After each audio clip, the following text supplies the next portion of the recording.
Presiden Joko Widodo mengecek ketersediaan sejumlah obat terapi pasien COVID di Apotik Villa Duta, Kota Bogor, Jawa Barat.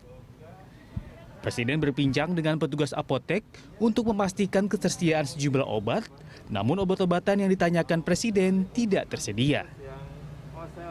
Mengetahui sulitnya mendapatkan obat terapi COVID-19, Jokowi langsung menelpon Menteri Kesehatan Budi Gunadisadikin untuk mengkonfirmasi bahwa stok obat antivirus, antibiotik, dan sejumlah vitamin kosong.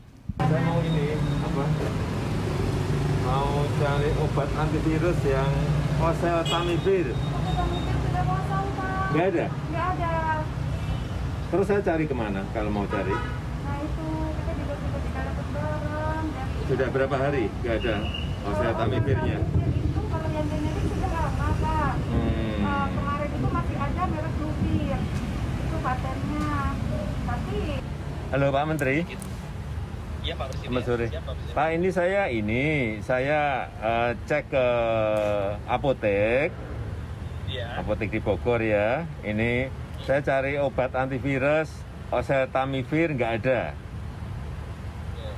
Cari lagi yang obat antivirus yang favipiravir juga nggak ada, kosong. Saya cari obat yang antibiotik asitromycin.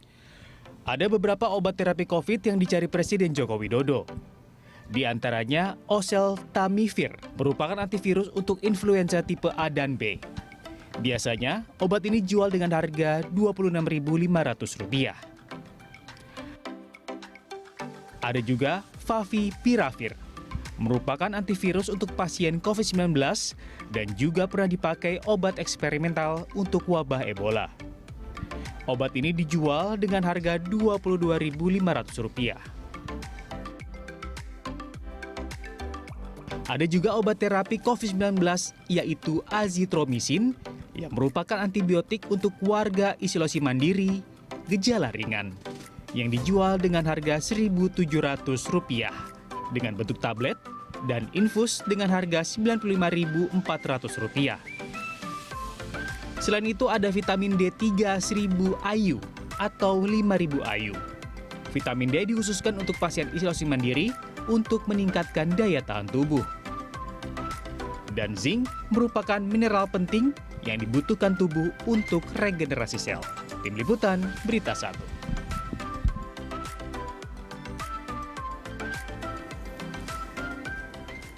Ya, Presiden Joko Widodo belusukan mengecek ketersediaan obat terapi COVID-19 di Bogor, Jawa Barat. Mengetahui sulitnya mendapatkan obat terapi COVID-19, Jokowi langsung menelpon Menteri Kesehatan. Lalu bagaimana mengecek ketersediaan obat terapi di pasaran? Untuk membahasnya sudah terhubung melalui telekonferensi Ketua Harian Himpunan Pedagang Farmasi Pasar Pramuka, Yoyon, dan Direktur Utama RSUD Kota Bogor, Dr. Ilham Khaidir. Terima kasih sudah bergabung bersama kami Pak Yoyon dan juga Dr. Ilham di Landstok. Saya ke Pak Yoyon terlebih dahulu. Pak Yoyon, saya ingin mengkonfirmasi seperti apa sih sebenarnya kondisi ketersediaan obat khususnya yang dicari oleh Presiden Jokowi kemarin di Bogor. Apakah di Pasar Pramuka saat ini masih tersedia atau seperti apa kondisinya Pak Yoyon? Ya, kami sih bersyukur sekali kemarin Pak Presiden Pak Jokowi mencari obat-obatan tersebut.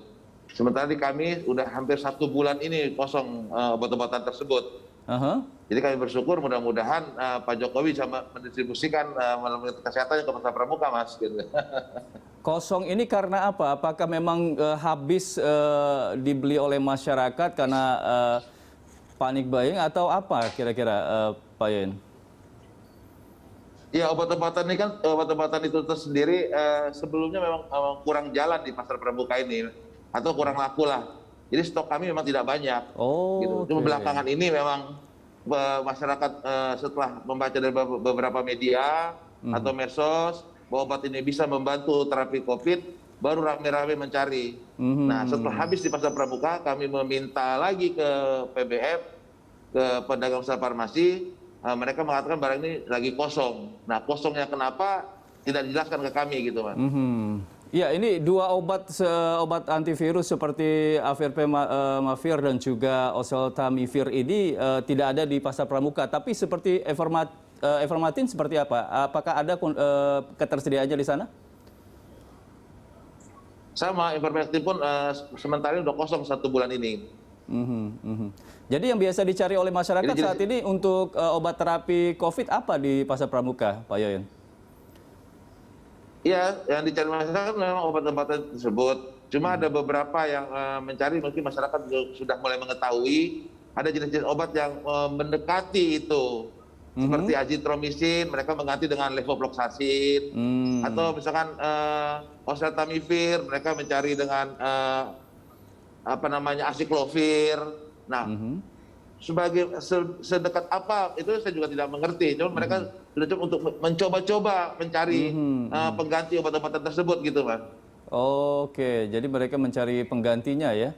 Baik, saya ke Dr. Ilham. Ya, Dok, betul. kalau di RSUD Bogor sendiri seperti apa, Dok, ketersediaan obat yang seperti yang dicari oleh Presiden Jokowi? Apakah memang juga tidak ada stoknya atau masih ada, Dok?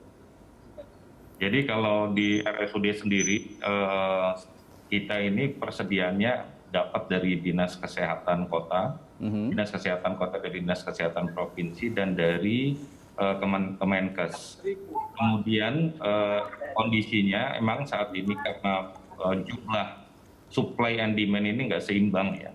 Jadi saya pikir karena peningkatan kasus yang sedemikian tajam, belum lagi isu dan lain sebagainya, kami sangat kesulitan akhir-akhir ini terhadap sejumlah obat. Dulu kami sudah memakai obat, contohnya seperti favipiravir atau Avigan ya, kemudian Redemsivir, kemudian Actemra, kemudian Gamaras. Ini sudah kita tidak dapatkan dalam waktu lebih kurang 1 minggu ini. Jadi memang pasien-pasien ICU yang seharusnya mendapatkan Gamaras ini sudah tidak, jumlahnya sangat terbatas, tidak sebanding dengan jumlah pasiennya. Begitu. Iya, tadi akhirnya kita mencoba untuk metode alternatif plasma convalescence kita pakai untuk menyelamatkan pasien. Iya, Dok, tadi seperti yang disampaikan oleh Pak Yoyon, ada beberapa warga yang mencari pengganti dari obat-obat antivirus di Pasar Pramuka. Apakah ini bisa dilakukan, Dok? Sebenarnya isoman-isoman di Kota Bogor ini saat ini sangat banyak jumlahnya perkiraan kita. Nah, jadi ada satu jumlahnya ini yang tidak tertangani di rumah sakit, ya, karena memang kalau rumah sakit itu kan kasusnya sedang berat. Ini memang seperti dua sisi mata pisau yang sangat menyulitkan kami. Di satu sisi kita harus menangani secepat-cepatnya untuk supaya pasien tidak jatuh. Di sisi yang lain, kita puskesmas juga sudah berusaha keras untuk menanggulangi dengan pemberian oseltamivir, lini pertama dari pemberian antivirus itu. Tapi jumlahnya juga ternyata tidak mencukupi. Akhirnya pasien-pasien mencari sendiri, beli di rumah sakit. Nah, karena memang sebagian besar ini obatnya impor, jadi akibatnya memang dulu itu bukan dilirik sebagai obat yang biasa diminum, sekarang tiba-tiba booming gitu ya. Nah, akhirnya ini tidak mencukupi, saya pikir. Makanya kelangkaan itu terjadi di mana-mana. Iya, Menteri BUMN sempat mengatakan akan memproduksi massal obat ivermectin. Nah, ini seperti apa kondisinya? Apakah jadi diproduksi dan sudah disalurkan ke rumah sakit atau bagaimana, Dok? Dari tim kami, ivermectin itu bukan drug of choice dari penyakit COVID ini. Itu kan antiparasit ya, masih kontroversial. Jadi sebenarnya itu adalah obat anti parasit yang memang masih diteliti untuk bisa menghambat virus di dalam tubuh. Nah, dalam hal ini kondisinya sebenarnya bukan sebagai obat pilihan. Obat pilihannya tetaplah obat antivirus yang langsung bekerja, yaitu oseltamivir, favipiravir, kemudian redemsivir, kemudian Gamaras. Ini yang dibutuhkan. Sampai yang menyedihkan adalah bahwa jumlah yang sedikit ini tentu akan berakibat kepada price, harga. Ini semakin menyulitkan kepada masyarakat.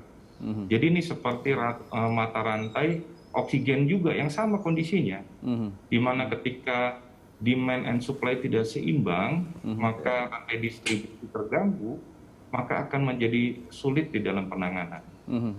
Jadi solusinya menurut saya adalah ya mau nggak mau banjiri obat-obat ini sesegera mungkin oleh pemerintah melalui impor kah? Kan impor ini selama ini kita dapatkan dari Pakistan, dari India, dari Amerika, dari Jepang. Nah ini mungkin solusinya adalah ya harus sesegera mungkin. Oke, jadi solusinya adalah impor. Nah, dari pemerintah sendiri seperti apa responnya ketika dari RSUD Kota Bogor meminta bantuan untuk obat-obatan ini?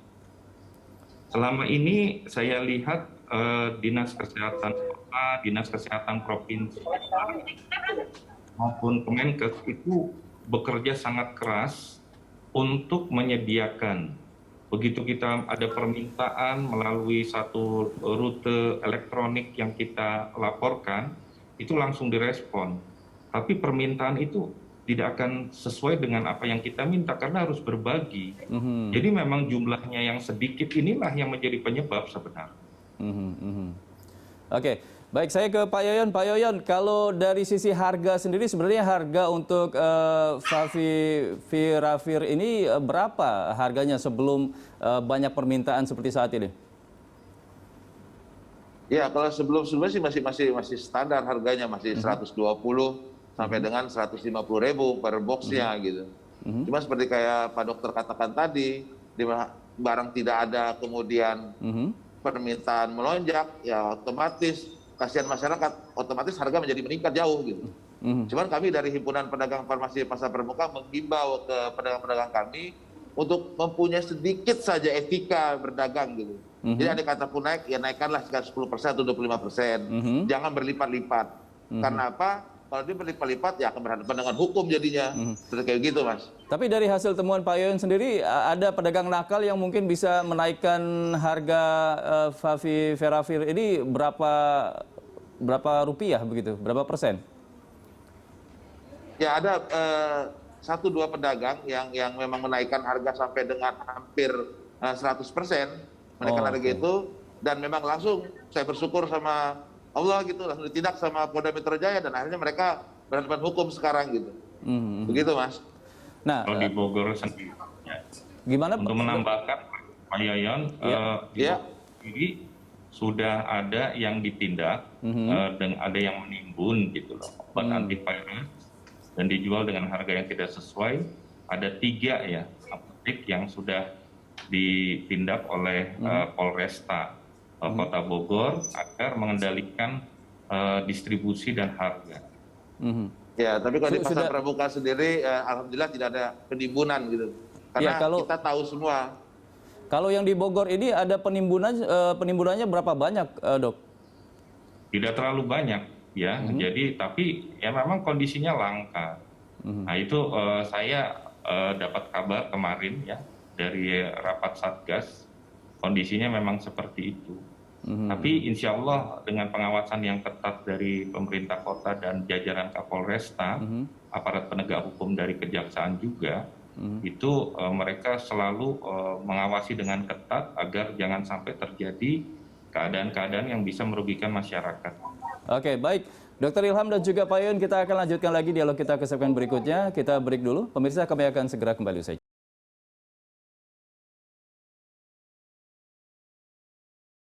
Momen Presiden Joko Widodo mendatangi sebuah apotek di Bogor, Jawa Barat viral baru-baru ini. Ia menanyakan sejumlah obat terapi COVID-19 seperti oseltamivir hingga azitromycin.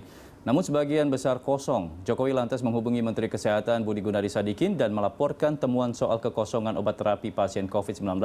Dan berikut daftar obat yang dicari Jokowi.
Ya, terima kasih Anda masih bersama kami di Lunch Talk bersama Dr. Ilham dan juga Pak Yoyon.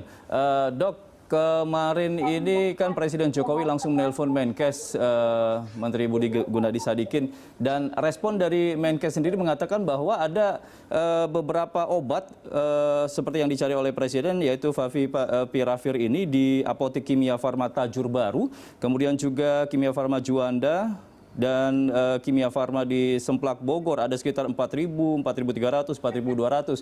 Nah, dari RSUD sendiri apakah sudah mengecek langsung dan sudah berkoordinasi dengan pihak apotek Kimia Farma yang ada di Bogor, Dok? Kalau kami Favipiravir dalam hal ini sudah disediakan Dinas Kesehatan. Jadi kami masih ada stok untuk ke pasien-pasien internal. Kalau untuk yang di luar saya tidak memahami karena saya tidak langsung terjun untuk memeriksa.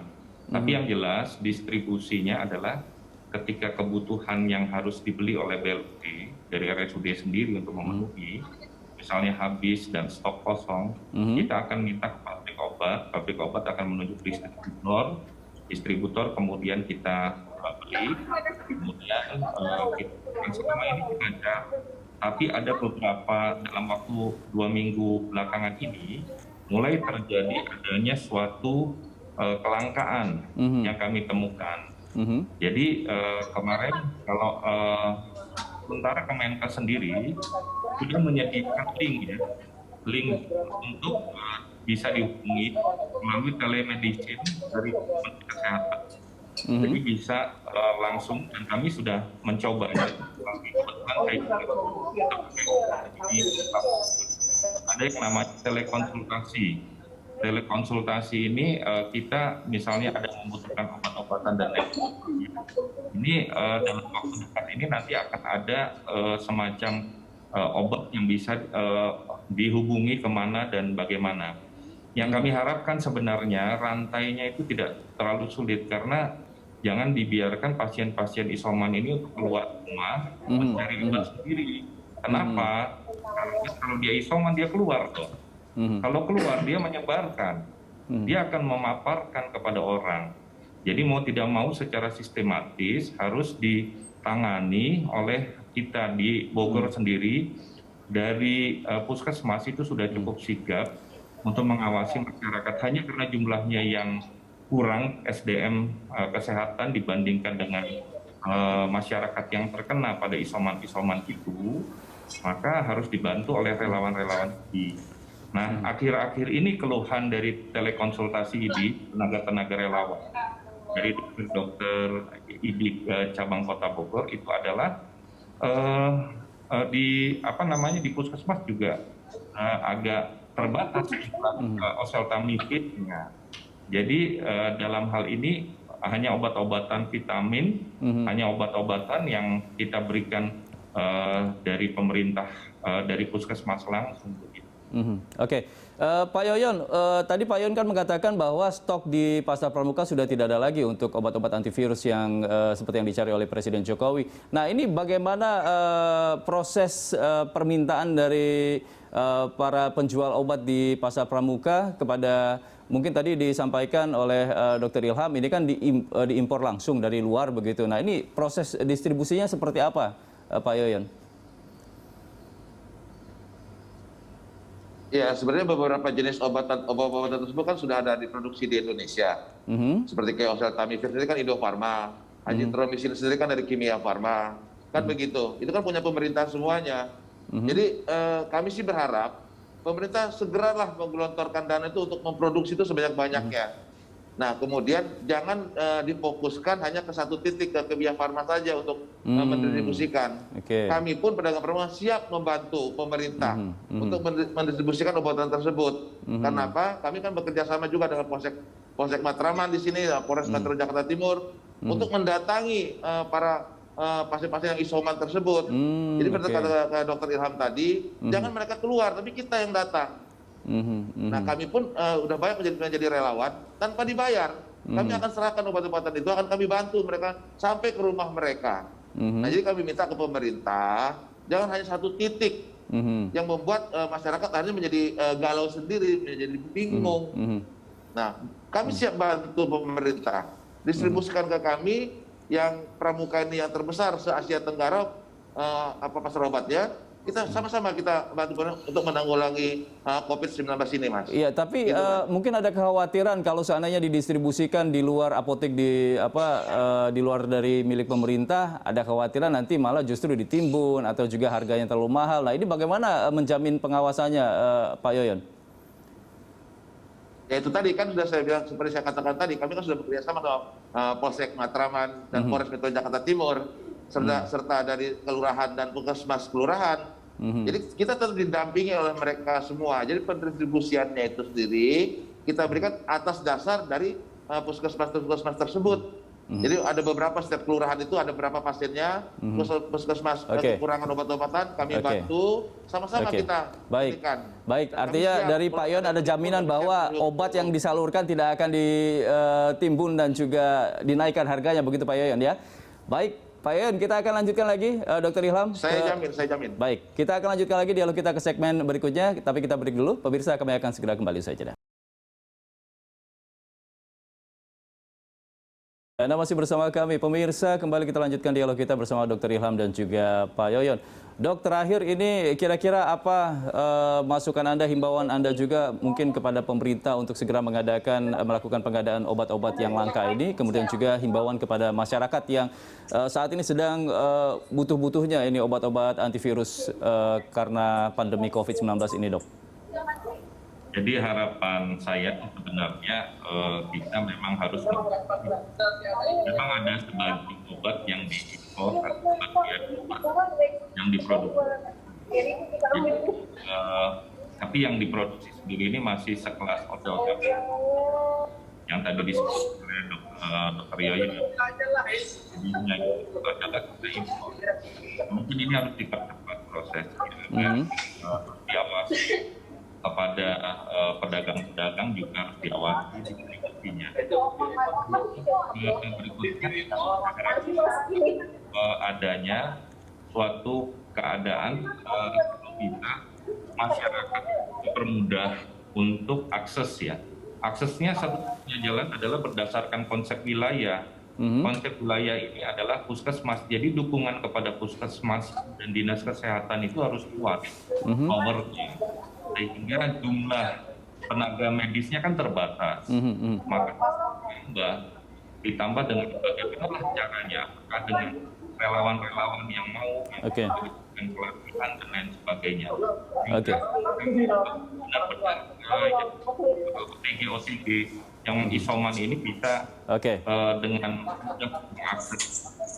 Baik. Saya kira itu. Iya, baik, Dok. Saya minta jangan lalai terhadap prokesnya. Baik. Ya, saya ke Pak Yoyon. Pak Yoyon, kira-kira himbauan Anda atau juga harapan Anda kepada pemerintah dan juga masyarakat? Ya, saya ke pemerintah, kami mohon ke pemerintah untuk segera mendistribusikan itu ke kami, ke Pasar Pramuka dengan pengawalan-pengawalan yang yang secara SOP-nya memang harus didistribusikan ke kami, agar kami bisa ke masyarakat lebih mudah lagi masyarakat menjangkau obat-obatan tersebut.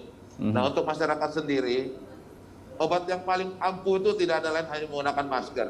Baik di rumah maupun di mana, gunakanlah masker terus. 3M itu jangan ditinggalkan. Saya yakin dengan 3M dan tidak stres dan enjoy saja, saya yakin tidak akan terpapar dengan COVID. Itu saran saya. Betul. Obat yang paling murah, masker ya, Pak Yoyon. Betul. Baik. Iya, betul. Baik, terima kasih Pak Yoyon dan juga Dr. Ilham sudah bergabung bersama kami di Landstalk. Selamat kembali beraktivitas. Terima kasih. Baik, mirsa, kami akan segera kembali.